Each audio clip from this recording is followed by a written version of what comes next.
ਪੰਦੇਰ ਸਾਹਿਬ, ਹੁਣ ਚਰਨਜੀਤ ਚੰਨੀ ਦੇ ਭਾਣਜੇ ਨੂੰ ਗ੍ਰਿਫਤਾਰ ਕਰਨ ਤੋਂ ਬਾਅਦ ਸੁਣਨ 'ਚ ਆ ਰਿਹਾ ਵੀ ਹੁਣ ਈਡੀ ਵੱਲੋਂ 13 ਹੋਰ MLAs ਨੂੰ ਨਿਸ਼ਾਨਾ ਬਣਾਇਆ ਜਾਏਗਾ। ਵਾਸੂ ਜੀ, ਕੱਲ ਕਾਫੀ ਜਿਹੜਾ ਸੀਗਾ ਜੀ ਗਹਿਮਾ ਗਹਿਮੀ ਵਾਲਾ ਦਿਨ ਸੀਗਾ ਪੰਜਾਬ ਦੇ ਵਾਸਤੇ। ਅਸੀਂ ਸਾਂਝਾ ਕਰ ਦਿੱਤਾ ਸੀ ਕਿ ਬਹੁਤ ਮਿਡਨਾਈਟ ਦੇ ਵਿੱਚ ਈਡੀ ਨੇ ਬੁਲਾ ਕੇ ਪਹਿਲਾਂ ਤਾਂ ਸਵਾਲ ਜਵਾਬ ਕਰਨ ਵਾਸਤੇ ਜਿਹੜਾ ਸੀਗਾ ਚਰਨਜੀਤ ਚੰਨੀ ਦੇ ਭਾਣਜੇ ਭੁਪਿੰਦਰ ਸਿੰਘ ਹਨੀ ਨੂੰ ਈਡੀ ਆਫਿਸ ਜਲੰਧਰ ਚ ਬੁਲਾਇਆ ਸੀ, ਪਰ ਇਹ ਕਹਿ ਕੇ ਕਿ ਉਹ ਕੋਆਪਰੇਟ ਨਹੀਂ ਕਰ ਰਹੇ ਥੇ ਉਹਨਾਂ ਨੂੰ ਅਰੈਸਟ ਪਾ ਦਿੱਤਾ ਗਿਆ। ਫਿਰ ਕੱਲ ਉਹਨਾਂ ਨੂੰ ਕੋਰਟ 'ਚ ਪੇਸ਼ ਕੀਤਾ ਗਿਆ। ਕੋਰਟ ਨੇ ਜਿਹੜਾ ਹੈ ਜਿਹੜੀ ਸੀ ਹਨੀ ਦੀ ਰਿਮਾਂਡ ਦੇ ਦਿੱਤੀ ਆ ਜਨਵਰੀ 8 ਤੱਕ। ਸੋ ਉਸ ਤੋਂ ਬਾਅਦ ਇਹ ਕਾਫੀ ਸਿਆਸਤ ਵੀ ਭਖੀ ਹੈ, ਉਹਦੇ ਬਾਰੇ ਵੀ ਆਪਾਂ ਗੱਲ ਕਰਾਂਗੇ। ਪਰ ਜਿਹੜੀ ਗੱਲ ਦੂਸਰੀ ਆਉਂਦੀ ਹੈ ਨਾ ਜੀ, ਉਹਦੇ 'ਚ ਇਹ ਆ ਕਿ ਜਦੋਂ ਕੈਪਟਨ ਅਮਰਿੰਦਰ ਸਿੰਘ ਨੂੰ ਲਾਹਿਆ ਗਿਆ ਸੀ, ਉਸ ਤੋਂ ਜਦੋਂ ਪਹਿਲਾਂ ਕਹਿ ਰਹੇ ਸੀ, ਈਵਨ ਕੈਪਟਨ ਅਮਰਿੰਦਰ ਸਿੰਘ ਦੀਆਂ ਵੀ ਜੇ ਗੱਲਾਂ ਆਪਾਂ ਇੰਟਰਵਿਊਜ਼ ਪੁਰਾਣੀਆਂ ਖੰਗਾਲ ਕੇ ਦੇਖੀਏ ਤਾਂ 6 ਮਹੀਨੇ ਪਹਿਲਾਂ ਤੋਂ ਜਿਹੜਾ ਉੱਥੇ ਕਾਂਗਰਸ ਦੇ ਵਿੱਚ ਉਥਲ ਪਥਲ ਜਾਂ ਗਹਿਮਾ ਗਹਿਮੀ ਬੈਠਕਾਂ ਦਾ ਦੌਰ ਸ਼ੁਰੂ ਹੋਇਆ, ਉਦੋਂ ਕੈਪਟਨ ਅਮਰਿੰਦਰ ਸਿੰਘ ਨੇ ਕੋਈ 30 ਦੇ ਆਸ-ਪਾਸ ਜਿਹੜੇ ਵਿਧਾਇਕ ਸੀ ਉਹਨਾਂ ਦੀਆਂ ਫਾਈਲਸ ਪਾਰਟੀ ਹਾਈ ਕਮਾਂਡ ਨੂੰ ਪਹੁੰਚਾਈਆਂ ਸੀ ਕਿ ਜੋ ਗੈਰ ਕਾਨੂੰਨੀ ਧੰਦਿਆਂ ਦੇ ਵਿੱਚ ਇਨਵੋਲਵ ਨੇ। ਔਰ ਬਾਅਦ ਦੇ ਵਿੱਚ ਹੁਣ ਉਹ ਆ ਕੇ ਕਹਿੰਦੇ ਨੇ ਕਿ ਪਾਰਟੀ ਹਾਈ ਕਮਾਂਡ ਨੇ ਉਹਨਾਂ ਦੇ ਖਿਲਾਫ ਕਾਰਵਾਈ ਨਹੀਂ ਕਰਨ ਦਿੱਤੀ, ਜਿਸ ਦਾ ਉਹਨਾਂ ਨੂੰ ਹੁਣ ਇਸ ਵੇਲੇ ਮਲਾਲ ਹੈ। ਸੋ ਉਹ ਜੇ ਆਪਾਂ ਉਹਨੂੰ ਵੀ ਮੱਦੇਨਜ਼ਰ ਰੱਖੀਏ ਤਾਂ ਜਿਹੜੀਆਂ ਅਸੀਂ ਸਵਾਲ ਜਿਹੜੇ ਕੁਝ ਮਿਲੇ ਨੇ ਬਈ ਕੀ ਪੁੱਛਿਆ, ਜਿਹੜੀ ਇੰਟੈਰੋਗੇਸ਼ਨ ਹੋਈ ਆ ਹਨੀ ਦੀ, ਈਡੀ ਨੇ ਕੀ ਪੁੱਛਿਆ, ਉਹ ਕਹਿੰਦੇ ਜੀ ਤੁਹਾਨੂੰ ਚਰਨਜੀਤ ਚੰਨੀ ਨੇ ਕਾਰੋਬਾਰ ਚਲਾਉਣ ਦੇ ਵਿੱਚ ਕਿੰਨੀ ਕੁ ਮਦਦ ਕੀਤੀ ਆ, ਜਿਹੜੇ ਪੈਸੇ ਸੀ ਉਹ ਕਿਹੜੇ ਕਿਹੜੇ ਅਧਿਕਾਰੀਆਂ ਦੇ ਨਾਲ ਤੁਸੀਂ ਸ਼ੇਅਰ ਕਰਦੇ ਸੀ ਔਰ ਕਿਸ ਤਰੀਕੇ ਦੇ ਨਾਲ ਟ੍ਰਾਂਸਫਰ ਕਰਨੇ ਸੀ। ਤੇ ਕਹਿੰਦੇ ਕੋਈ ਆਪ ਦੀ ਤਾਂ ਕੋਈ ਐਡਾ ਸਟੇਟਸ ਹੈ ਨਹੀਂ ਗੀ, ਇਨਕਮ ਟੈਕਸ ਰਿਟਰਨ ਇਹ ਦੱਸਦੀ ਹੈ ਕਿ ਇੰਨੀ ਕੋਈ ਸਰੋਤ ਨਹੀਂ ਹੈ ਤੇ ਇੰਨੀ ਧਨ ਰਾਸ਼ੀ ਕਿੱਥੋਂ ਆ ਗਈ ਤੁਹਾਡੇ ਕੋਲੇ। ਸੋ ਇਹ ਸਾਰੇ ਦਾ ਸਾਰਾ ਕੇਸ ਚੱਲ ਰਿਹਾ ਔਰ ਜਿਹੜਾ ਹਨੀ ਦਾ ਪਾਰਟਨਰ ਸੀ ਉਹਦੇ ਖਿਲਾਫ ਇਹ ਕੇਸ 2018 ਦਾ ਚੱਲ ਰਿਹਾ। ਬਾਅਦ ਚ ਜਦੋਂ ਚਾਰਜ ਸ਼ੀਟ ਹੋਈ 2018 ਦੇ ਵਿੱਚ, ਉਦੋਂ ਉਹਦੇ ਜਿਹੜਾ ਪਾਰਟਨਰ ਸੀ ਉਹਦਾ ਨਾਮ ਵਿੱਚੋਂ ਚਲਾ ਗਿਆ ਔਰ ਉਦੋਂ ਦੀ ਇਹ ਇਨਵੈਸਟੀਗੇਸ਼ਨ ਚੱਲ ਰਹੀ ਹੈ। ਸੋ ਹੁਣ ਈਡੀ ਦਾ ਇਹ ਕਹਿਣਾ ਕਿ ਜੀ ਉਹਨਾਂ ਕੋਲੇ ਕਾਫੀ ਸਬੂਤ ਹੈਗੇ ਆ। ਈਡੀ ਦੇ ਜਿਹੜੇ ਸਾਡੇ ਸੋਰਸਿਸ ਨੇ ਉਹ ਇਹ ਕਹਿ ਰਹੇ ਆ ਕਿ 13 ਵਿਧਾਇਕ ਹੋਰ ਨੇ। ਉਹਨਾਂ ਨੇ ਇਹ ਨਹੀਂ ਸਪਸ਼ਟ ਕੀਤਾ ਕਿ ਉਹ ਸਿਰਫ ਕਾਂਗਰਸ ਦੇ ਵਿਧਾਇਕ ਨੇ ਜਾਂ ਕਿਤੇ ਹੋਰ ਪਾਰਟੀਆਂ ਦੇ ਵੀ ਵਿਧਾਇਕ ਨੇ। ਔਰ ਨਾਲ ਦੀ ਨਾਲ ਵਾਸੂ ਜੀ 27 ਅਧਿਕਾਰੀ ਜਿਹੜੇ ਉੱਚ ਲੈਵਲ ਦੇ ਜਿਹੜੇ ਇਸ ਮਾਈਨਿੰਗ ਦੇ ਨਾਲ ਕੰਸਰਨਡ ਨੇ, ਉਹਨਾਂ ਦੇ ਖਿਲਾਫ ਉਹਨਾਂ ਕੋਲੇ ਸਬੂਤ ਆ ਗਏ ਨੇ ਤੇ ਕਿਸੇ ਟਾਈਮ ਤੇ ਵੀ ਕਾਰਵਾਈ ਸ਼ੁਰੂ ਹੋ ਸਕਦੀ ਹੈ। ਹੁਣ ਕਾਰਵਾਈ ਇਹ ਦੇਖਣ ਵਾਲੀ ਹੋਊਗੀ ਇਹ ਚੋਣਾਂ ਤੋਂ ਪਹਿਲਾਂ ਹੋਊਗੀ ਕਿ ਚੋਣਾਂ ਤੋਂ ਬਾਅਦ ਹੋਊਗੀ, ਕਿਉਂਕਿ ਉਹ ਸਰਕਾਰ ਚੱਲ ਰਹੀ ਆ ਕੇਂਦਰ ਦੀ ਸਰਕਾਰ, ਔਰ ਈਡੀ ਜਿਹੜੀ ਹੈਗੀ ਆ ਐਨਫੋਰਸਮੈਂਟ ਡਾਇਰੈਕਟੋਰੇਟ ਜਿਹੜਾ ਹੈ ਉਹ ਕੇਂਦਰ ਸਰਕਾਰ ਦਾ ਅਦਾਰਾ, ਉਹਦੀ ਏਜੰਸੀ ਆ। ਸੋ ਇਹ ਜਿਹੜਾ ਇੱਕ ਪਿੱਛੇ ਜਿਹੇ ਦਿਨਾਂ 'ਚ ਗਵਰਨਰ ਜਿਹੜੇ ਬਨਵਾਰੀ ਲਾਲ ਪ੍ਰੋਹਤ ਨੇ ਵੀ DGP ਨੂੰ ਕਿਹਾ ਸੀ, ਪੰਜਾਬ ਪੁਲਿਸ ਦੇ DGP ਨੂੰ, ਕਿ ਜਿਹੜੀ ਇਲੀਗਲ ਜਿਹੜੀ ਸੈਂਡ ਮਾਈਨਿੰਗ ਆ ਉਹਦਾ ਤੁਸੀਂ ਇੱਕ ਇਨਕੁਆਇਰੀ ਕਰੋ। ਸੋ ਉਹ ਸਾਰੀ ਦੀ ਸਾਰੀ ਹੁਣ ਜਿਹੜੀ ਇਹ ਗੈਰ ਕਾਨੂੰਨੀ ਰੇਤੇ ਦਾ ਧੰਦਾ ਜਿਹੜਾ ਚੱਲ ਰਿਹਾ ਸੀ ਪੰਜਾਬ ਦੇ ਵਿੱਚ ਕਾਫੀ ਦੇਰ ਤੋਂ, ਔਰ ਲੋਕਾਂ ਦੇ ਵਿੱਚ ਵੀ ਇਹ ਕਾਫੀ ਨਿਰਾਸ਼ਤਾ ਦਾ ਜਾਂ ਨਾਰਾਜ਼ਗੀ ਦਾ ਮੁੱਦਾ ਬਣ ਚੁੱਕਿਆ ਔਰ ਉਹਦੇ ਉੱਤੇ ਹੁਣ ਕੋਈ ਕਾਰਵਾਈ ਹੋ ਰਹੀ ਹੈ। ਇਹਦੇ ਵਿੱਚ ਕਾਂਗਰਸ ਵੱਲੋਂ ਜਿਹੜੀ ਆ ਰਹੀ ਹੈ ਸਾਰੇ ਦਾ ਸਾਰਾ ਰਿਐਕਸ਼ਨ ਇਹ ਹੈ ਕਿ ਇਹ ਬਦਲਾਖੋਰੀ ਹੈ। ਚਰਨਜੀਤ ਚੰਨੀ ਉਹਨਾਂ ਦੇ ਵੱਲੋਂ ਰਿਐਕਸ਼ਨ ਇਹ ਆਇਆ ਕਿ ਵੀ ਮੈਨੂੰ ਆਪਣੇ ਭਤੀਜੇ ਦੇ ਅਰੈਸਟ ਦੇ ਉੱਤੇ ਮੈਂ ਕੁਝ ਨਹੀਂ ਕਹਿਣਾ, ਈਡੀ ਦੀ ਫੰਕਸ਼ਨਿੰਗ ਦੇ ਉੱਤੇ ਵੀ ਮੈਂ ਕੁਝ ਨਹੀਂ ਕਹੂੰਗਾ, ਪਰ ਮੇਰੀ ਇੱਕ ਗੱਲ ਜ਼ਰੂਰ ਹੈ ਕਿ ਇਹ ਸ਼ਿਕੰਜਾ ਮੈਨੂੰ ਘੇਰਨ ਵਾਸਤੇ ਬਣਾਇਆ ਜਾ ਰਿਹਾ ਸਾਰੇ ਦਾ ਸਾਰਾ। ਮੈਨੂੰ ਕੋਈ ਪ੍ਰੋਬਲਮ ਨਹੀਂ ਹੋਊਗੀ ਅਗਰ ਈਡੀ ਇੱਕ ਨਿਰਪੱਖ ਤਰੀਕੇ ਦੇ ਨਾਲ ਆਪਣੀ ਕਾਰਵਾਈ ਕਰੇ ਔਰ ਇਸ ਮਸਲੇ ਦੀ ਤਹਿ ਤੱਕ ਜਾਵੇ। ਹਾਂਜੀ ਵਾਸੂ ਜੀ। ਪੰਦੇਰ ਸਾਹਿਬ, ਹੁਣ ਐਤਵਾਰ ਨੂੰ ਕਾਂਗਰਸ ਨੇ ਦੱਸਣਾ ਹੈ ਕਿ ਉਹਨਾਂ ਦੇ CM ਕੈਂਡੀਡੇਟ ਕੌਣ ਹੋਣਗੇ ਪੰਜਾਬ ਦੇ ਵਿੱਚ, ਤੇ ਉਸ ਤੋਂ 2 ਦਿਨ ਪਹਿਲਾਂ ਅੱਜ ਉੱਥੇ ਹੁਣ ਕੱਲ ਹੋ ਗਿਆ ਯੈਸਟਰਡੇ, ਸਿੱਧੂ ਸਾਹਿਬ ਨੇ ਜਿਹੜਾ ਕਮੈਂਟ ਦਿੱਤਾ ਹੈ ਕਿ ਵੀ ਉੱਪਰ ਵਾਲੇ ਤਾਂ ਕਹਿੰਦੇ ਚਾਹੁੰਦੇ ਨੇ ਕਿ ਕੋਈ ਕਹਿਣੇਕਾਰ ਜਿਹਾ ਕਹਿੰਦੇ ਕਮਜ਼ੋਰ ਕੋਈ CM ਬਣਾਇਆ ਜਾਵੇ। ਹੁਣ ਕੀ ਇਹ ਲੱਗਦਾ ਹੈ ਵੀ ਅੰਗੂਰ ਖੱਟੇ ਨੇ, ਵੀ ਹੁਣ ਕੀ ਸਿੱਧੂ ਨੂੰ ਇੱਦਾਂ ਲੱਗ ਰਿਹਾ ਕਿ ਚਰਨਜੀਤ ਚੰਨੀ ਹੋਣਗੇ CM ਚਿਹਰਾ, ਇਸ ਕਰਕੇ ਇੱਦਾਂ ਦਾ ਬਿਆਨ ਦਿੱਤਾ ਗਿਆ? ਵਾਸੂ ਜੀ, ਜਿਹੜਾ ਸੀਐਮ ਚਿਹਰੇ ਦਾ ਪਹਿਲਾਂ ਤਾਂ ਪ੍ਰੈਸ਼ਰ ਖੁਦ ਜਿਹੜਾ ਸੀ ਨਵਜੋਤ ਸਿੱਧੂ ਨੇ ਆਪਣੀ ਪਾਰਟੀ ਹਾਈ ਕਮਾਂਡ ਤੇ ਪਾਇਆ ਕਿ ਸੀਐਮ ਚਿਹਰਾ ਐਲਾਨੂ। ਜਦੋਂ ਪਾਰਟੀ ਨੇ ਇੱਕ ਫਾਰਮੂਲਾ ਬਣਾ ਲਿਆ ਸੀ ਕਿ ਅਸੀਂ 3 ਚਿਹਰਿਆਂ ਦੇ ਨਾਲ ਜਾਵਾਂਗੇ, ਜਿਹਦੇ ਵਿੱਚ ਨਵਜੋਤ ਸਿੱਧੂ, ਚਰਨਜੀਤ ਚੰਨੀ ਤੇ ਸੁਨੀਲ ਜਾਖੜ ਹੋਣਗੇ, ਉਹਨਾਂ ਦੇ ਚਿਹਰਿਆਂ ਦੇ ਨਾਲ ਅਸੀਂ ਜਾਵਾਂਗੇ ਔਰ ਆਫ ਕੋਰਸ ਜਿਹੜੀ ਪਾਰਟੀ ਦੀ ਹਾਈ ਕਮਾਂਡ ਆ ਉਹ ਵੀ ਹੋਏਗੀ। ਸੋ ਰਾਹੁਲ ਗਾਂਧੀ ਨੇ ਤਾਂ ਜਿਹੜੀ ਪਿਛਲੀ ਵਾਰੀ ਦੌਰਾ ਹੋਇਆ ਸੀ, ਪਿਛਲੇ ਦੌਰੇ 'ਚ ਉਹਨਾਂ ਨੇ ਇਹ ਕਿਹਾ ਵੀ ਸੀ ਕਿ ਅਸੀਂ ਅਮੂਮਨ ਤੌਰ ਦੇ ਉੱਪਰ ਸੀਐਮ ਚਿਹਰਾ ਨਹੀਂ ਐਲਾਨਦੇ, ਪਰ ਪਿਛਲੀ ਵਾਰੀ ਦੀਆਂ ਜਿਹੜੀਆਂ ਚੋਣਾਂ 2017 'ਚ ਹੋਈਆਂ ਸੀ ਉਦੋਂ ਇਸੇ ਤਰ੍ਹਾਂ ਹੀ ਪ੍ਰੈਸ਼ਰ ਪਿਆ ਸੀ ਉਦੋਂ ਵੀ। ਫਿਰ ਜਿਹੜੇ ਸੀਗੇ ਉਦੋਂ ਸੁਖਜਿੰਦਰ ਰੰਧਾਵਾ ਵਗੈਰਾ ਵੀ ਨਾਲ ਸੀਗੇ। ਉਹਨਾਂ ਨੇ ਉਦੋਂ ਰਾਹੁਲ ਗਾਂਧੀ ਤੇ ਪ੍ਰੈਸ਼ਰ ਪਾਇਆ ਸੀ ਇੱਕ ਰੈਲੀ ਦੇ ਵਿੱਚ। ਫਿਰ ਅਮਰਿੰਦਰ ਸਿੰਘ ਦਾ ਜਿਹੜਾ ਸੀ ਨਾਂ ਐਜ਼ ਸੀਐਮ ਚਿਹਰਾ ਅਨਾਉਂਸ ਕੀਤਾ ਸੀ। ਸੋ ਉਸ ਤੋਂ ਬਾਅਦ ਹੁਣ ਕਾਂਗਰਸੀਆਂ ਦੇ ਵਿੱਚ ਵੀ ਇਹ ਰੁਝਾਨ ਵੱਧਦਾ ਜਾ ਰਿਹਾ। ਈਵਨ ਚਰਨਜੀਤ ਚੰਨੀ ਵੀ ਚਾਹੁੰਦੇ ਸੀ ਕਿ ਸੀਐਮ ਚਿਹਰਾ ਅਨਾਉਂਸ ਕੀਤਾ ਜਾਵੇ। ਬਹੁਤ ਸਾਰੇ ਪਾਰਟੀ ਦੇ ਜਿਹੜੇ ਲੀਡਰਸ ਨੇ ਉਹ ਇਸ ਦੇ ਵਿੱਚ ਇਹਨੂੰ ਸਪੋਰਟ ਵੀ ਕਰਦੇ ਆ ਇਸ ਨੂੰ, ਪਰ ਇਹਦੀਆਂ ਪ੍ਰੋਬਲਮਸ ਵੀ ਆ ਰਹੀਆਂ ਨੇ। ਹੁਣ ਜਿਹੜਾ ਰਾਹੁਲ ਗਾਂਧੀ ਨੇ ਪਿਛਲੇ ਦਿਨ ਇੱਕ ਸਰਵੇ ਸਟਾਰਟ ਕੀਤਾ ਸੀ। ਹੁਣ ਸਰਵੇ ਦੀ ਰਿਪੋਰਟ ਜਿਸ ਤਰ੍ਹਾਂ ਅਰਵਿੰਦ ਕੇਜਰੀਵਾਲ ਨੇ ਅਨਾਉਂਸ ਕੀਤਾ ਸੀ ਵੀ ਇੰਨੇ ਲੱਖ ਸਾਨੂੰ ਕਾਲਸ ਆਈਆਂ ਨੇ, ਕਿ ਰਾਹੁਲ ਗਾਂਧੀ ਆਪਣੇ ਉਹ ਜਿਹੜੀ ਹੁਣ ਫੰਕਸ਼ਨ ਆ ਰਿਹਾ 6 ਤਰੀਕ ਨੂੰ, ਜਿਹਦੇ 'ਚ ਵਰਚੁਅਲ ਹੀ ਹੋਣਾ, ਕਿਉਂਕਿ ਵੱਡੇ ਪ੍ਰੋਗਰਾਮ ਤਾਂ ਅਲਾਉਡ ਨਹੀਂ ਹੈ ਹਾਲੇ ਵੀ। ਸੋ ਉਹ ਵਰਚੁਅਲ ਜਿਹੜਾ ਪ੍ਰੋਗਰਾਮ ਆ ਉਹਦੇ ਵਿੱਚ ਕੀ ਉਹ ਅਨਾਉਂਸ ਕਰਨਗੇ ਜਾਂ ਕੋਈ ਹੋਰ ਫਾਰਮੂਲਾ ਕੀਤਾ ਜਾ ਸਕਦਾ, ਪਰ ਉਹਦਾ ਕੁਝ ਨਹੀਂ ਪਤਾ। ਪਰ ਜਿਹੜਾ ਬਿਆਨ ਦੀ ਤੁਸੀਂ ਵਾਸੂ ਜੀ ਗੱਲ ਕਰ ਰਹੇ ਹੋ, ਉਹ ਸਿੱਧੇ ਦਾ ਸਿੱਧਾ ਜਿਹੜਾ ਪੰਜਾਬੀ 'ਚ ਆਪਾਂ ਬਹੁਤ ਪ੍ਰਚਲਿਤ ਅਖਾਣ ਕਹਿੰਦੇ ਆ ਧੀਏ ਗੱਲ ਸੁਣ ਤੇ ਨੋਹੇ ਕੰਨ ਕਰ, ਉਹ ਵਾਲਾ ਕੰਮ ਨਵਜੋਤ ਸਿੱਧੂ ਨੇ ਕੀਤਾ। ਸੋ ਨਵਜੋਤ ਸਿੱਧੂ ਨੇ ਇਹ ਇੱਕ ਕਿਹਾ ਕਿ ਜੇ ਉੱਪਰ ਵਾਲੇ ਚਾਹੁੰਦੇ ਨੇ ਕਿ ਇੱਕ ਕਮਜ਼ੋਰ ਸੀਐਮ ਹੋਵੇ ਤੇ ਜਿਹੜਾ ਉਹਨਾਂ ਦੀਆਂ ਉਹ ਕਰ ਨਾ ਸਕੇ, ਆਪਣੀ ਅਥਾਰਟੀ ਨਾ ਅਜਮਾ ਸਕੇ। ਪਰ ਨਾਲ ਦੀ ਨਾਲ ਨਵਜੋਤ ਸਿੱਧੂ ਨੇ ਸੀਐਮ ਚੰਨੀ ਦੇ ਉੱਤੇ ਵੀ ਕਟਾਕਸ਼ ਕਰਤਾ, ਜਿਹੜਾ ਉਹਨਾਂ ਦੇ ਭਾਣਜੇ ਨੂੰ ਗ੍ਰਿਫਤਾਰ ਕੀਤਾ ਗਿਆ। ਉਹਨਾਂ ਨੇ ਕਿਹਾ ਕਿ ਜੀ ਇਹੋ ਜਿਹਾ ਸੀਐਮ ਚਾਹੀਦਾ ਜਿਹਦੀ ਮੋਰਲ ਅਥਾਰਟੀ ਹੋਵੇ। ਜੇ ਤੁਸੀਂ ਇਹੋ ਜਿਹੇ ਬੰਦੇ ਨੂੰ ਲਿਆਂਦਾ ਜਿਹਦੀ ਮੋਰਲ ਅਥਾਰਟੀ ਨਹੀਂ ਹੈਗੀ, ਜਿਹੜਾ ਐਥਿਕਸ ਦੇ ਉੱਤੇ ਕੰਮ ਨਹੀਂ ਕਰਦਾ, ਜਿਹੜਾ ਇਮਾਨਦਾਰ ਨਹੀਂ ਹੈ, ਕਿਸੇ ਕਰਪਸ਼ਨ ਦਾ ਜਾਂ ਕਿਸੇ ਮਾਫੀਆ ਦਾ ਹਿੱਸਾ ਵਾ, ਤਾਂ ਫਿਰ ਲੋਕ ਬਦਲ ਵਾਸਤੇ ਵੋਟ ਪਾਉਣਗੇ ਤੇ ਕਾਂਗਰਸ ਨੂੰ ਮੂਲੀ ਵਾਂਗੂ ਦੱਬ ਦੇਣਗੇ।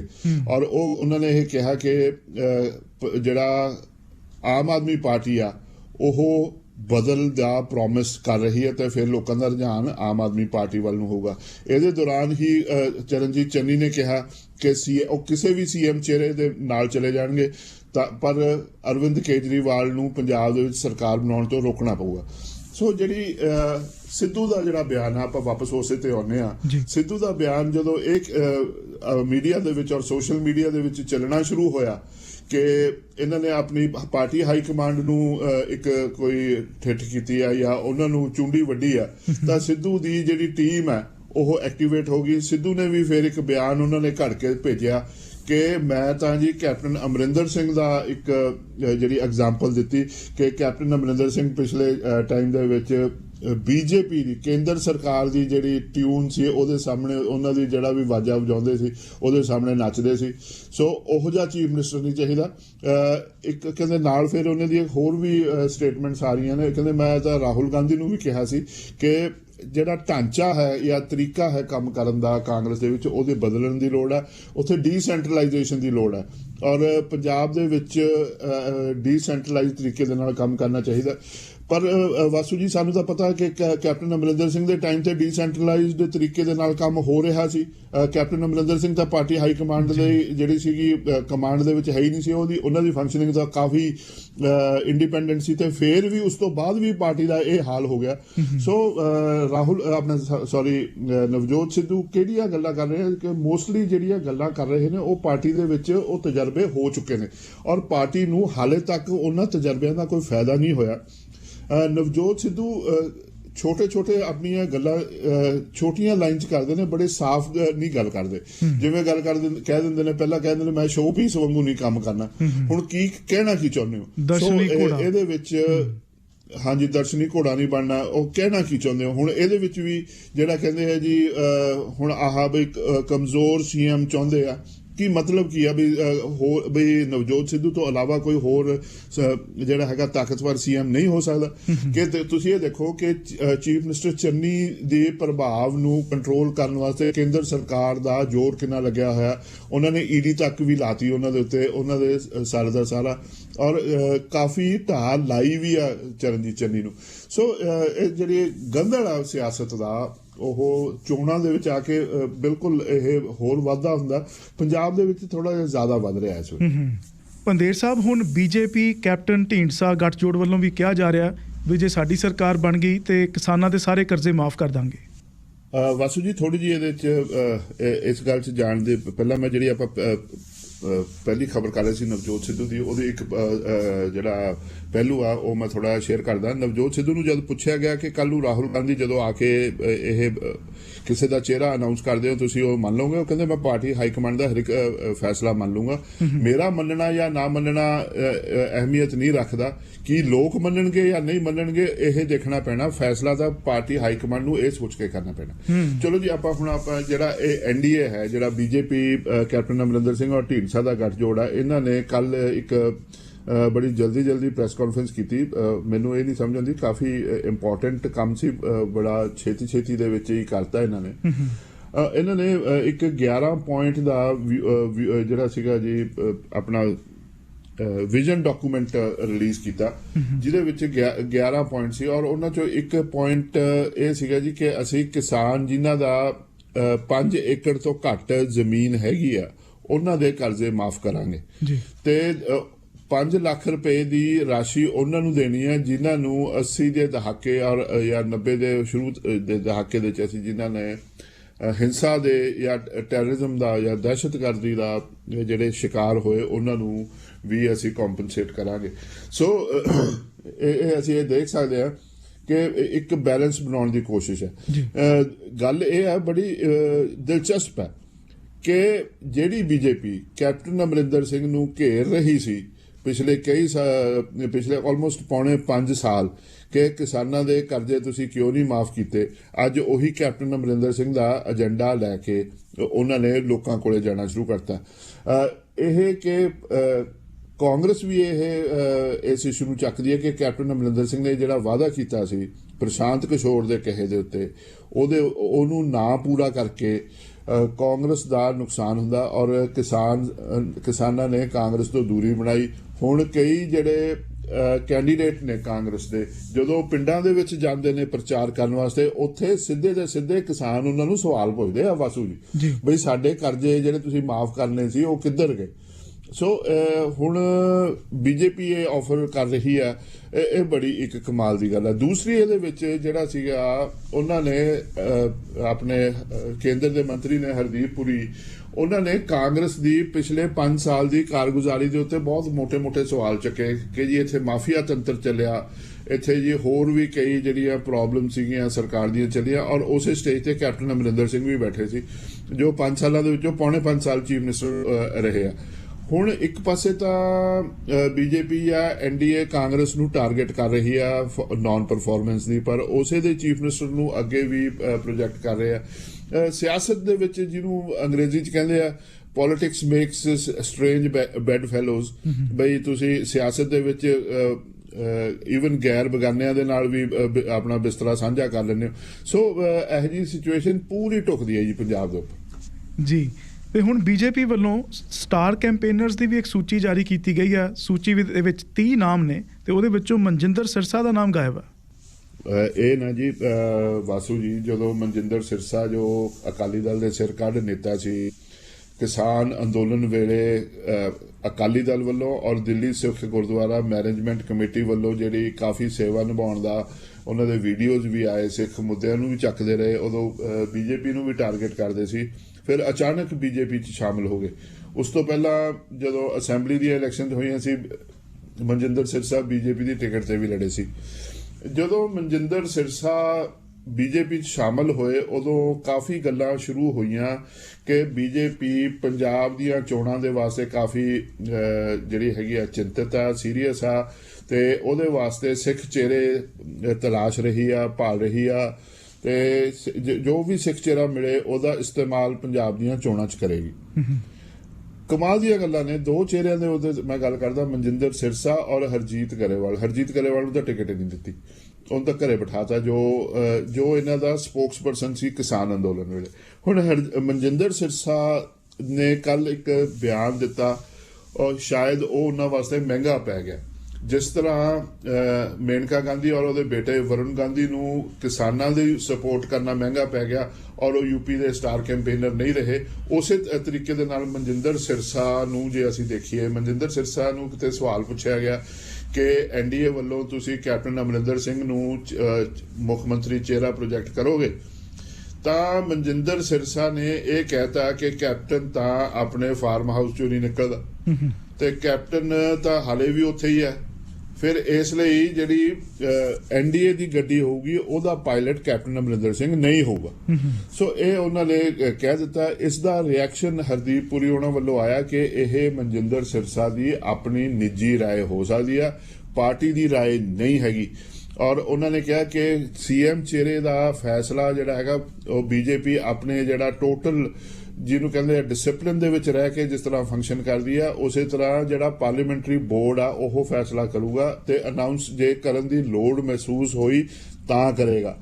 ਸੋ ਬਈ ਮਨਜਿੰਦਰ ਸਿਰਸਾ ਨੂੰ ਕਿਸੇ ਨੇ ਕੋਈ ਅਥਾਰਟੀ ਨਹੀਂ ਦਿੱਤੀ ਕਿ ਇਹ ਕਰਨ। ਔਰ ਉਹਨਾਂ ਨੇ ਕਿਹਾ ਜੀ ਜਿਹੜੇ ਇੱਥੇ ਦੇ ਪਾਰਟੀ ਦੇ ਪ੍ਰਭਾਰੀ ਨੇ ਸ਼ਕਾਵਤ ਜੀ, ਉਹਨਾਂ ਨੂੰ ਵੀ ਕਿਹਾ ਕਿ ਜੀ ਇਸ ਬੰਦੇ ਦਾ ਇਹਨੂੰ ਇੰਡੀਕੇਟ ਕਰ ਦਿੱਤਾ ਜਾਵੇ ਕਿ ਇਹ ਬਿਨਾਂ ਪਾਰਟੀ ਦੇ ਵਿੱਚ ਜਿਹੜੇ ਮੁੱਦੇ ਡਿਸਕਸ ਨਹੀਂ ਹੁੰਦੇ ਉਹ ਪਬਲਿਕ ਡੋਮੇਨ 'ਚ ਨਹੀਂ ਆਉਣੇ ਚਾਹੀਦੇ। ਸੋ ਇਹਦੇ ਵਿੱਚ ਬਈ ਇੱਕ ਇਹ ਕਿ ਇੱਕ ਲੈਵਲ ਦੇ ਉੱਤੇ ਜਿਹੜਾ ਹੈਗਾ ਕੁਝ ਜਿਹੜੇ ਸਿੱਖ ਭਾਈਚਾਰੇ ਦੇ ਵਿੱਚ, ਸਿੱਖ ਕੌਮ ਦੇ ਵਿੱਚ ਜਿਹੜਾ ਇੱਕ ਨਿਰਾਸ਼ਤਾ ਵਾ ਮਨਜਿੰਦਰ ਸਿਰਸਾ ਦੀ ਕਿ ਜਦੋਂ ਕਿਸਾਨੀ ਅੰਦੋਲਨ ਤੋਂ ਬਾਅਦ ਖਤਮ ਹੁੰਦੀ ਸਾਰੇ ਤੁਸੀਂ ਬੀਜੇਪੀ ਚਲੇ ਗਏ। ਬੀਜੇਪੀ ਨੂੰ ਵੀ ਸ਼ਾਇਦ ਸਮਝ ਆ ਗਈ ਆ। ਉਸੇ ਤਰ੍ਹਾਂ ਹੀ ਕਿਉਂਕਿ ਹਰਜੀਤ ਗਰੇਵਾਲ ਦੀ ਵੀ ਇਹੀ ਗੱਲ ਆ ਕਿ ਕਿਸਾਨੀ ਅੰਦੋਲਨ ਦੇ ਵਿੱਚ ਜਿਹੜੀ ਉਹਨਾਂ ਨੇ ਵਿਰੋਧ ਇਕੱਠਾ ਕੀਤਾ, ਸੋ ਬੀਜੇਪੀ ਇਹ ਦੋ ਸਿੱਖ ਚਿਹਰਿਆਂ ਨੂੰ ਆਈ ਥਿੰਕ ਸਾਈਡ ਲਾਈਨ ਕਰ ਚੁੱਕੀ ਆ। ਹੋਰ ਚਿਹਰੇ ਹੈਗੇ ਆ ਜਿਹੜਾ ਪ੍ਰਮੁੱਖ ਸਿੱਖ ਚਿਹਰਾ ਪ੍ਰੈਜ਼ੈਂਟ ਕਰਨਾ ਚਾਹੁੰਦੀ ਹੈ ਬੀਜੇਪੀ, ਬੇਸ਼ੱਕ ਕੈਪਟਨ ਅਮਰਿੰਦਰ ਸਿੰਘ ਜਾਂ ਸੁਖਦੇਵ ਢੀਂਡਸਾ ਦੇ ਨਾਲ ਆਪਣੇ ਮੰਤਰੀ ਹਰਦੀਪ ਪੁਰੀ ਨੂੰ ਉਹ ਆਈ ਥਿੰਕ ਤਰਜੀਹ ਦੇ ਰਹੇ। ਪੰਦੇਰ ਸਾਹਿਬ, ਹੁਣ ਰਾਜਨਾਥ ਸਿੰਘ ਨੇ ਇਹ ਵਾਅਦਾ ਕੀਤਾ ਹੈ, ਕਹਿੰਦੇ ਵੀ ਬੀਜੇਪੀ ਇਹ ਗੱਲ ਸੁਨਿਸ਼ਚਿਤ ਕਰੇਗੀ ਕਿ ਪੰਜਾਬ ਦੇ ਵਿੱਚ ਕਾਰੋਬਾਰੀਆਂ ਲਈ ਵਪਾਰ ਕਰਨਾ ਸੁਖਾਲਾ ਬਣਾਇਆ ਜਾਵੇ। ਵਾਸੂ ਜੀ, ਜਿਹੜੀ ਅਸੀਂ ਪਹਿਲਾਂ ਹੀ ਗੱਲ ਕਰ ਰਹੇ ਸੀ, ਜਿਸ ਤਰ੍ਹਾਂ ਜਿਹੜਾ 11 ਨੁਕਤਿਆਂ ਵਾਲਾ ਵਿਜ਼ਨ ਡਾਕੂਮੈਂਟ ਬੀਜੇਪੀ ਨੇ ਰਿਲੀਜ਼ ਕੀਤਾ, ਉਸੇ ਟਾਈਮ ਦੇ ਉੱਤੇ ਕੇਂਦਰੀ ਜਿਹੜੇ ਸਾਡੇ ਡਿਫੈਂਸ ਮਿਨਿਸਟਰ ਨੇ ਰਾਜਨਾਥ ਸਿੰਘ, ਉਹ ਪਠਾਨਕੋਟ ਵਾਲੇ ਹਲਕੇ ਦੇ ਵਿੱਚ ਦਸੂਆ, ਪਠਾਨਕੋਟ, ਹੁਸ਼ਿਆਰਪੁਰ, ਪਠਾਨਕੋਟ ਜ਼ਿਲ੍ਹਿਆਂ ਦੇ ਵਿੱਚ ਪਾਰਟੀ ਦੀਆਂ ਵਰਕਰਜ਼ ਨੂੰ ਤੇ ਕੁਝ ਛੋਟੀਆਂ ਮੀਟਿੰਗਸ ਨੂੰ ਸੰਬੋਧਿਤ ਕਰ ਰਹੇ ਸੀ ਜੀ। ਉਹਨਾਂ ਨੇ ਵੀ ਉਹੀ ਗੱਲ ਕੀਤੀ ਜਿਹੜੀ ਅਸੀਂ ਪਹਿਲੇ ਗੱਲ ਕਰ ਰਹੇ ਹਾਂ ਕਿ ਪਿਛਲੇ 5 ਸਾਲ ਦੀ ਕਾਰਗੁਜ਼ਾਰੀ ਕਾਂਗਰਸ ਦੇ ਉੱਤੇ ਗੱਲ ਕੀਤੀ ਔਰ ਉਸੇ ਕਾਰਗੁਜ਼ਾਰੀ ਦੇ ਜਿਹੜੇ ਮੁੱਖ ਕੇਂਦਰ ਬਿੰਦੂ ਸੀ ਕੈਪਟਨ ਅਮਰਿੰਦਰ ਸਿੰਘ, ਉਹ ਉਹਨਾਂ ਦੇ ਨਾਲ ਨੇ। ਹੁਣ ਉਹਨਾਂ ਨੇ ਕਿਹਾ ਕਿ ਪਿਛਲੇ 5 ਸਾਲਾਂ ਦੇ ਵਿੱਚ ਤੁਸੀਂ ਇਹ ਦੇਖੋ ਪੰਜਾਬ ਜਿਹੜਾ ਹੈਗਾ ਈਜ਼ ਆਫ ਡੂਇੰਗ ਬਿਜ਼ਨਸ, ਬਈ ਕਾਰੋਬਾਰ ਕਰਨ ਦਾ ਕਿੰਨਾ ਸੁਖਾਲਾ ਮਾਹੌਲ ਹੈ। ਔਰ ਉਹ ਜੇ ਅੰਕੜੇ ਦੇਖੇ ਜਾਣ ਤਾਂ ਪੰਜਾਬ ਜਿਹੜਾ ਹੈ 19ਵੇਂ ਨੰਬਰ ਤੇ ਆਉਂਦਾ ਤੇ ਉੱਤਰ ਪ੍ਰਦੇਸ਼ ਦੂਜੇ ਨੰਬਰ ਤੇ ਆਉਂਦਾ। ਉਹਨਾਂ ਨੇ ਕਿਹਾ ਕਿ ਉੱਤਰ ਪ੍ਰਦੇਸ਼ ਵੱਡਾ ਸੂਬਾ ਵਾ, ਫੇਰ ਵੀ ਦੂਸਰੀ ਗੱਲ ਇਹ ਆ ਕਿ ਦੋਹਾਂ ਦੀਆਂ ਸਰਕਾਰਾਂ ਬਰਾਬਰੇ ਬਣੀਆਂ ਸੀ। ਉਦੋਂ 5 ਸਾਲ ਪਹਿਲਾਂ ਯੋਗੀ ਦੀ ਸਰਕਾਰ ਬਣੀ ਸੀ ਤੇ 5 ਸਾਲ ਪਹਿਲਾਂ ਕੈਪਟਨ ਅਮਰਿੰਦਰ ਸਿੰਘ ਦੀ ਸਰਕਾਰ ਬਣੀ ਸੀ। ਸੋ ਉਹਦਾ ਉਹਨਾਂ ਨੇ ਕੰਪੈਰੀਜ਼ਨ ਕੀਤਾ। ਕਹਿੰਦੇ ਜੀ ਕਿਉਂਕਿ ਇਹ ਕਾਂਗਰਸ ਜਿਹੜੀ ਹੈਗੀ ਆ ਡਿਲੀਵਰ ਕਰਨ ਦੇ ਵਿੱਚ ਇਹਨਾਂ ਦੀ ਕੋਈ ਹੈ ਹੀ ਨਹੀਂ, ਕੈਪੈਸਿਟੀ ਹੈ ਨਹੀਂ। ਬੀਜੇਪੀ ਦੇ ਵਿੱਚ ਪਲੈਨਿੰਗ ਵੀ ਹੈ, ਐਕਸਪਰਟ ਵੀ ਹੈ, ਨੀਅਤ ਵੀ ਹੈ, ਨੀਤੀ ਵੀ ਆ, ਸਾਰੀ ਦੀ ਸਾਰੀ ਉਹ ਕਹਿੰਦੇ, ਔਰ ਉਹਨਾਂ ਦੇ ਕੋਲੇ ਟਰੈਕ ਰਿਕਾਰਡ ਵੀ ਹੈ। ਔਰ ਪੰਜਾਬ ਜਿਹੜਾ ਹੈ ਰਾਜਨਾਥ ਸਿੰਘ ਦੇ ਕਹਿਣ ਨੂੰ ਕਿ ਉਹਨਾਂ ਦੇ ਦਿਲ ਦੇ ਕੋਲੇ ਆ, ਉਹਨਾਂ ਦੀ ਸੋਚ ਦੇ ਉੱਤੇ ਆ। ਬੀਜੇਪੀ ਵਾਸਤੇ ਵੀ ਬਹੁਤ ਇੰਪੋਰਟੈਂਟ ਸੂਬਾ ਵਾ। ਪੰਜਾਬ ਦੇ ਬਾਰੇ ਬੀਜੇਪੀ ਬਹੁਤ ਸੌਫਟ ਕਾਰਨਰ ਰੱਖਦੀ ਆ। ਸੋ ਉਹਨਾਂ ਨੇ ਕਿਹਾ ਚਿੰਤਾ ਦਾ ਵਿਸ਼ਾ ਹੈ ਕਿ ਪੰਜਾਬ ਥੱਲੇ ਨੂੰ ਹੀ ਜਾ ਰਿਹਾ। ਔਰ ਪੰਜਾਬ ਦੇ ਵਿੱਚ ਬੀਜੇਪੀ ਵਾਲੀ ਸਰਕਾਰ ਆਉਂਦੀ ਆ ਅਗਲੀ, ਤਾਂ ਉਹ ਇਹ ਨਿਸ਼ਚਿਤ ਕਰਨਗੇ ਕਿ ਪੰਜਾਬ ਦੇ ਵਿੱਚ ਕਾਰੋਬਾਰ ਕਰਨਾ ਸੌਖਾ ਕਿਵੇਂ ਹੋਵੇ। ਉਹਨਾਂ ਨੇ ਪ੍ਰਧਾਨ ਮੰਤਰੀ ਦੀ ਜਿਹੜੀ ਜਨਵਰੀ 5 ਵਾਲੀ ਯਾਤਰਾ ਨੂੰ ਇੱਕ ਰੈਫਰੈਂਸ ਕਰਦੇ ਹੋਏ ਕਿਹਾ ਕਿ ਉਸ ਤੋਂ ਸਿੱਧ ਹੋ ਜਾਂਦਾ ਕਿ ਪੰਜਾਬ ਦੇ ਵਿੱਚ ਕਾਂਗਰਸ ਰਾਜ ਦੌਰਾਨ ਜਿਹੜੇ ਲਾਅ ਐਂਡ ਆਰਡਰ ਆ, ਕਿਵੇਂ ਜਿਹੜੀ ਸੁਰੱਖਿਆ, ਜਿਹੜੀ ਆਮ ਨਾਗਰਿਕ ਦੀ ਸੁਰੱਖਿਆ, ਉਹਦੇ ਉੱਤੇ ਵੀ ਬਹੁਤ ਵੱਡੇ ਪ੍ਰਸ਼ਨ ਚਿੰਨ੍ਹ ਲੱਗਦੇ ਆ। ਡਿਵੈਲਪਮੈਂਟ ਦਾ ਟੋਟਲ ਜਿਹੜੀ ਪਰ ਕੈਪੀਟਾ ਇਨਕਮ ਹੈ ਉਹ ਘਟਦੀ ਜਾ ਰਹੀ ਆ। ਸਾਰੇ ਮੁੱਦੇ ਉਹਨਾਂ ਨੇ ਦੱਸੇ ਕਿ ਜੀ ਕਾਂਗਰਸ ਦੇ ਰਾਜ ਵੇਲੇ ਇਹ ਨਹੀਂ ਹੋ ਸਕਿਆ।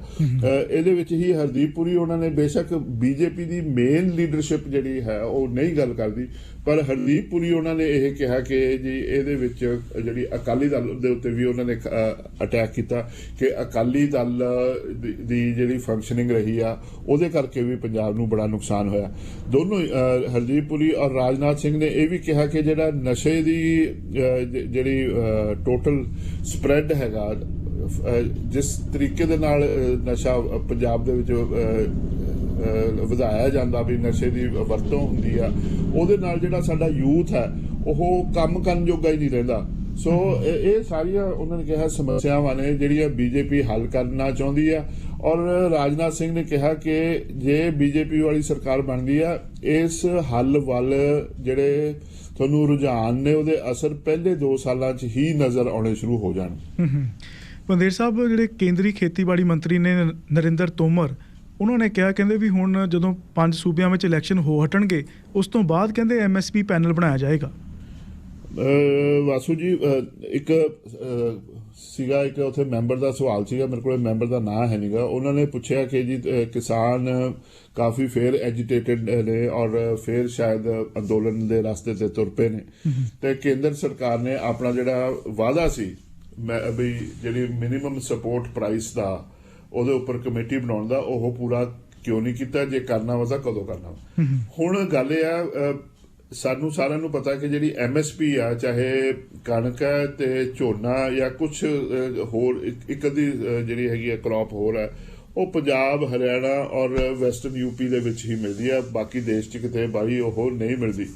ਹੁਣ ਜਿਹੜਾ ਕਿਸਾਨ ਅੰਦੋਲਨ ਚੱਲਿਆ ਵਾਸੂ ਜੀ, ਉਸ ਤੋਂ ਬਾਅਦ ਜਿਹੜਾ MSP ਦਾ ਕਨਸੈਪਟ ਹੈ ਉਹ ਬਾਕੀ ਦੇ ਦੇਸ਼ ਦੇ ਜਿਹੜੇ ਕਿਸਾਨ ਨੇ ਉਹਨਾਂ ਨੂੰ ਵੀ ਸਮਝ ਆ ਗਿਆ ਵੀ ਇਹ ਸਾਨੂੰ ਪਿਛਲੇ 75 ਸਾਲ ਇਸ ਤੋਂ ਸਾਨੂੰ ਵਾਂਝਿਆ ਰੱਖਿਆ ਗਿਆ। ਔਰ ਉਧਰ ਹਰ ਇੱਕ ਜਗ੍ਹਾ ਤੋਂ ਪ੍ਰੈਸ਼ਰ ਪੈ ਰਿਹਾ ਲੋਕਲ ਜਿਹੜੇ ਪੋਲੀਟੀਸ਼ੀਅਨ ਨੇ ਵੀ ਤੁਸੀਂ ਜਦੋਂ ਪਾਰਲੀਮੈਂਟ 'ਚ ਜਾਂਦੇ ਹੋ ਇਹ MSP ਦਾ ਮੁੱਦਾ ਕਿਉਂ ਨਹੀਂ ਹੱਲ ਕਰਦੇ। 3 ਖੇਤੀ ਕਾਨੂੰਨਾਂ ਦਾ ਤਾਂ ਚਲੋ ਜਿਹੜਾ ਹੋ ਗਿਆ, ਜਿਹੜਾ ਉਹਨਾਂ ਦਾ ਵਾਪਸ ਹੋ ਗਿਆ, ਪਰ ਹੁਣ ਜ਼ਿਆਦਾ ਕਿਸਾਨ ਜਥੇਬੰਦੀਆਂ MSP ਵਾਲੇ ਪਾਸੇ ਬਹੁਤ ਪ੍ਰੈਸ਼ਰ ਪਾ ਰਹੀਆਂ ਨੇ। ਸੋ ਉਹਨਾਂ ਨੇ ਇਹ ਸਵਾਲ ਪੁੱਛਿਆ। ਹੁਣ ਪਿਛਲੇ ਦਿਨੀ ਅਸੀਂ ਕੱਲ ਵੀ ਗੱਲ ਕੀਤੀ ਕਿ ਸੰਯੁਕਤ ਕਿਸਾਨ ਮੋਰਚੇ ਨੇ ਵੀ ਐਲਾਨ ਕੀਤਾ ਕਿ ਕਿਉਂਕਿ ਇਹ ਵਿਸ਼ਵਾਸਘਾਤ ਆ ਕੇਂਦਰ ਸਰਕਾਰ ਦਾ, ਉਹ UP ਔਰ ਉੱਤਰਾਖੰਡ ਦੇ ਵਿੱਚ ਬੀਜੇਪੀ ਨੂੰ ਸਜ਼ਾ ਦੇਣ ਵਾਸਤੇ ਲੋਕਾਂ ਦੇ ਕੋਲੇ ਜਾਣਗੇ ਤੇ ਕਹਿਣਗੇ ਜੀ ਵੋਟ BJP ਤੋਂ ਇਲਾਵਾ ਜਿਹਨੂੰ ਮਰਜ਼ੀ ਨੂੰ ਪਾ ਦਿਓ। ਸੋ ਇਹ ਮਾਹੌਲ ਦੇ ਵਿੱਚ ਕੱਲ ਰਾਜ ਸਭਾ 'ਚ ਇਹ ਸਵਾਲ ਪੁੱਛਿਆ ਗਿਆ ਤਾਂ ਨਰਿੰਦਰ ਤੋਮਰ ਉਹਨਾਂ ਨੇ ਕਿਹਾ ਕਿ ਜੀ ਇਹ ਚੋਣਾਂ ਤੋਂ ਬਾਅਦ ਹੋ ਜਾਏਗਾ। ਅਸੀਂ MSP ਦਾ ਜਿਹੜਾ ਪੈਨਲ ਆ ਜਿਹਦੇ 'ਚ ਕਿਸਾਨ ਜਥੇਬੰਦੀਆਂ ਦੇ ਰਿਪਰੈਜ਼ੈਂਟੇਟਿਵ, ਮਾਹਰ ਔਰ ਸਰਕਾਰ ਦੇ ਜਿਹੜੇ ਆਲਾ ਅਫਸਰਾਨ ਨੇ ਜਿਹੜੇ ਇਸ ਮਹਿਕਮੇ ਨਾਲ, ਜਿਹੜੇ ਖੇਤੀ ਮਹਿਕਮੇ ਦੇ ਨਾਲ ਸੰਬੰਧਿਤ ਨੇ, ਉਹਨਾਂ ਦੀ ਇੱਕ ਕਮੇਟੀ ਬਣਾਉਣੀ ਚਾਹੁੰਦੇ ਸੀ। ਅਸੀਂ ਇਲੈਕਸ਼ਨ ਕਮਿਸ਼ਨ ਨੂੰ ਵੀ ਕਿਹਾ ਵੀ ਅਸੀਂ ਇਹ ਅਨਾਉਂਸ ਕਰਨਾ ਚਾਹੁੰਦੇ ਹਾਂ, ਤਾਂ ਇਲੈਕਸ਼ਨ ਕਮਿਸ਼ਨ ਨੇ ਕਿਹਾ ਜੀ ਇਹ ਚੋਣਾਂ ਤੋਂ ਬਾਅਦ ਅਨਾਉਂਸ ਕਰ ਦਿਓ। ਸੋ ਰਾਜ ਸਭਾ ਦੇ ਵਿੱਚ ਹੁਣ ਅਸੀਂ ਇਹ ਕਹਿ ਸਕਦੇ ਹਾਂ ਕਿ ਜਦੋਂ ਖੇਤੀ ਮੰਤਰੀ ਇਹ ਆਸ਼ਵਾਸਨ ਦਿੰਦੇ ਆ ਜਾਂ ਜਵਾਬ ਦਿੰਦੇ ਆ, ਹੁਣ ਇਹ ਰਿਕਾਰਡ ਹੈ, ਇਹ ਰਾਜ ਸਭਾ ਦੇ ਵਿੱਚ ਰਿਕਾਰਡ ਹੈ ਕਿ ਇਹ ਕਮੇਟੀ ਬਣੇਗੀ। ਜੇ ਇਹ ਕਮੇਟੀ ਨਹੀਂ ਬਣਦੀ ਤਾਂ ਸਰਕਾਰ ਦੇ ਉੱਤੇ ਹਾਊਸ ਨੂੰ ਮਿਸਲੀਡ ਕਰਨ ਦਾ ਤੇ ਕੰਟੈਂਪਟ ਜਿਹੜੀ ਹੈਗੀ ਆ ਪਾਰਲੀਮੈਂਟ ਦਾ ਨਰਾਦਰ ਕਰਨ ਦਾ ਜਿਹੜਾ ਦੋਸ਼ ਵੀ ਕੱਲ੍ਹ ਲੱਗ ਸਕਦਾ। ਸਰਕਾਰ ਨੂੰ ਇਹ ਹੁਣ ਕਮੇਟੀ ਬਣਾਉਣੀ ਪੈਣੀ।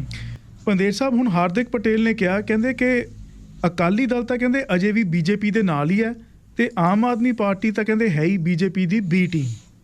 ਵਾਸੂ ਜੀ, ਹਾਰਦਿਕ ਪਟੇਲ ਜਿਹੜੇ ਹੈਗੇ ਉਹ ਆਪਣੀ ਗੁਜਰਾਤ ਦੇ ਲੀਡਰ ਨੇ ਜੀ ਔਰ ਕਾਂਗਰਸ ਨੇ ਉਹਨਾਂ ਨੂੰ ਆਪਣੇ ਇੰਡਕਟ ਕੀਤਾ ਇਹਦੇ ਵਿੱਚ ਰਾਹੁਲ ਗਾਂਧੀ ਔਰ ਪ੍ਰਿਯੰਕਾ ਗਾਂਧੀ ਵਾਂਗੂ। ਔਰ ਇੱਕ ਜਿਹੜੇ ਨਿਊ ਫੇਸਿਸ ਦੀ ਗੱਲ ਕਰਦੀ ਹੈ ਕਾਂਗਰਸ, ਜਿਸ ਤਰ੍ਹਾਂ ਪੰਜਾਬ ਦੇ ਵਿੱਚ ਫਾਇਰ ਬ੍ਰਾਂਡ ਨਵਜੋਤ ਸਿੱਧੂ ਨੂੰ ਲਿਆਂਦਾ, ਉਸੇ ਤਰ੍ਹਾਂ ਹਾਰਦਿਕ ਪਟੇਲ ਨੂੰ, ਤੇ ਕਨਈਆ ਕੁਮਾਰ ਨੂੰ ਵੀ ਇੰਡਕਟ ਕੀਤਾ ਸੀ ਕਾਂਗਰਸ ਨੇ। ਸੋ ਹਾਰਦਿਕ ਪਟੇਲ ਜਿਹੜੇ ਸਟਾਰ ਕੈਂਪੇਨਰ ਦੇ ਵਿੱਚੋਂ ਆ, ਕਨਈਆ ਕੁਮਾਰ ਨੂੰ ਵੀ ਬੁਲਾਇਆ ਜਾਏਗਾ, ਪਰ ਹਾਰਦਿਕ ਪਟੇਲ ਹੁਣ ਛੋਟੀਆਂ ਮੀਟਿੰਗ ਵਾਸਤੇ ਆਏ ਸੀ। ਪ੍ਰਗਟ ਸਿੰਘ ਉਹਨਾਂ ਦੇ ਨਾਲ ਉਹਨਾਂ ਨੇ ਜਲੰਧਰ ਦੇ ਆਸ-ਪਾਸ ਕਈ ਮੀਟਿੰਗ ਦੇ ਵਿੱਚ ਆਪਣੇ ਕਨਸਟੀਟੂਐਂਸੀ ਦੇ ਵਿੱਚ ਦੌਰਾ ਕੀਤਾ, ਛੋਟੀਆਂ ਮੀਟਿੰਗ ਦੇ ਵਿੱਚ।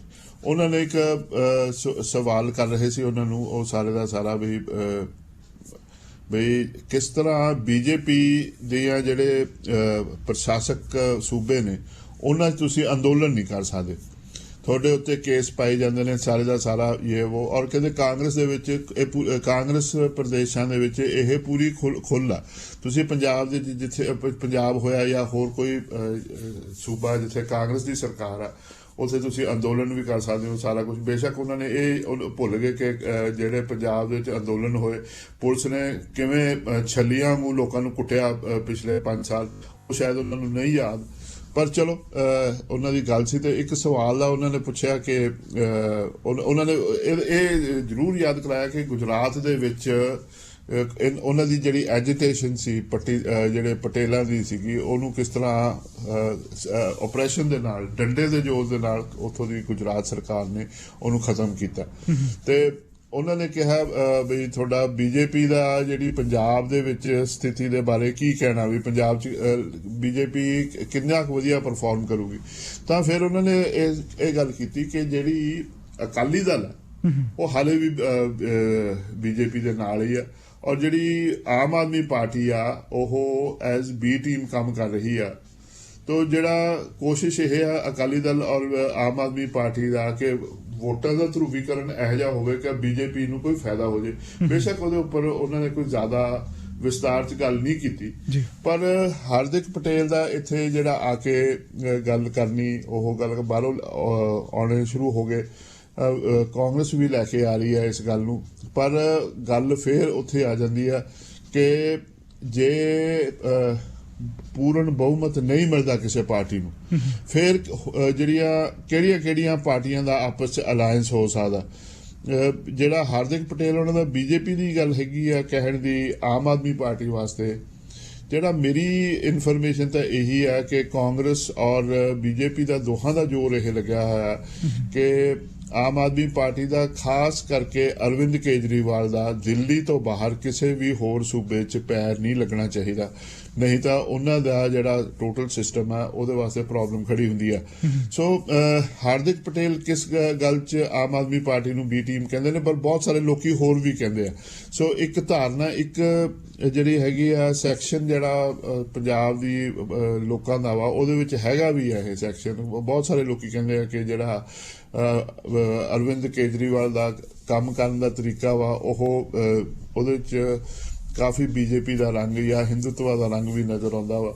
ਸੋ ਉਹ ਇਹਦਾ ਕਿੰਨਾ ਕੁ ਅਸਰ ਲੋਕਾਂ 'ਚ ਹੁੰਦਾ, ਕਿਉਂਕਿ ਜਿਹੜੇ ਲੋਕੀ ਨੇ ਪੰਜਾਬ ਦੇ ਵਿੱਚ ਇੱਕ ਬਹੁਤ ਵੱਡਾ ਜਿਹੜਾ ਹਿੱਸਾ ਵਾ ਪੰਜਾਬ ਦੀ ਆਬਾਦੀ ਦਾ, ਉਹ ਇਹ ਆ ਕਿ ਅਸੀਂ ਰਵਾਇਤੀ ਪਾਰਟੀਆਂ ਸਾਰੀਆਂ ਚਲਾ ਲਈਆਂ ਨੇ। ਇੱਕ ਵਾਰੀ ਉਹਨਾਂ ਨੂੰ ਚਾਂਸ ਦੇ ਚੁੱਕੇ, ਕਈ ਵਾਰੀ ਪਿਛਲੇ 75 ਸਾਲ ਉਹਨਾਂ ਨੂੰ ਚਾਂਸ ਦਿੱਤਾ, ਪਰ ਹੁਣ ਇੱਕ ਬਦਲ ਦਾ ਮੌਕਾ ਵਾ ਆਮ ਆਦਮੀ ਪਾਰਟੀ ਦਾ। ਆਮ ਆਦਮੀ ਪਾਰਟੀ ਇਸ ਦੇ ਵਿੱਚ ਜਦੋਂ ਸਾਰੇ ਪਾਸੇ ਘੇਰਾ ਪਿਆ ਹੁੰਦਾ, ਉਹਦੇ ਵਿੱਚੋਂ ਕਿੰਨੀ ਕੁ ਪਰਫਾਰਮ ਕਰਦੀ ਆ। ਬੀਜੇਪੀ ਜੋ ਪਹਿਲੀ ਵਾਰੀ ਕਾਫੀ ਦੇਰ ਤੋਂ ਬਾਅਦ ਬਈ ਪੰਜਾਬ 'ਚ ਜਿਹੜਾ ਅੱਤਵਾਦ ਦੇ ਦੌਰਾਨ ਤੋਂ ਬਾਅਦ ਪਹਿਲੀ ਵਾਰੀ ਇੱਕ ਅਲਾਇੰਸ ਦੇ ਵਿੱਚ ਐਜ਼ ਸੀਨੀਅਰ ਆ ਕੇ ਸੀਨੀਅਰ ਪਾਰਟਨਰ ਦੀ ਤਰ੍ਹਾਂ ਉਤਰੀ ਆ ਮੈਦਾਨ ਦੇ ਵਿੱਚ, ਉਹਨਾਂ ਦੀ ਪਰਫਾਰਮੈਂਸ ਕਿਹੋ ਜਿਹੀ ਹੋਊਗੀ।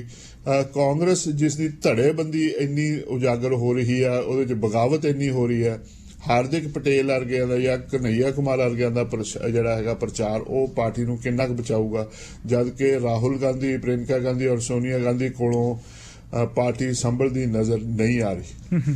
ਬੰਦੇਸ਼ ਸਾਹਿਬ, ਇਹ ਸਾਰੀਆਂ ਖਬਰਾਂ ਸਾਡੇ ਨਾਲ ਸਾਂਝੀਆਂ ਕਰਨ ਲਈ ਬਹੁਤ ਬਹੁਤ ਧੰਨਵਾਦ। Have a very nice weekend. ਹੁਣ ਸੋਮਵਾਰ ਨੂੰ ਗੱਲਬਾਤ ਹੋਏਗੀ ਜੀ। ਬਿਲਕੁਲ ਜੀ, ਇੰਤਜ਼ਾਰ ਕਰਾਂਗੇ ਸੋਮਵਾਰ ਦਾ ਜੀ। Thank you very much.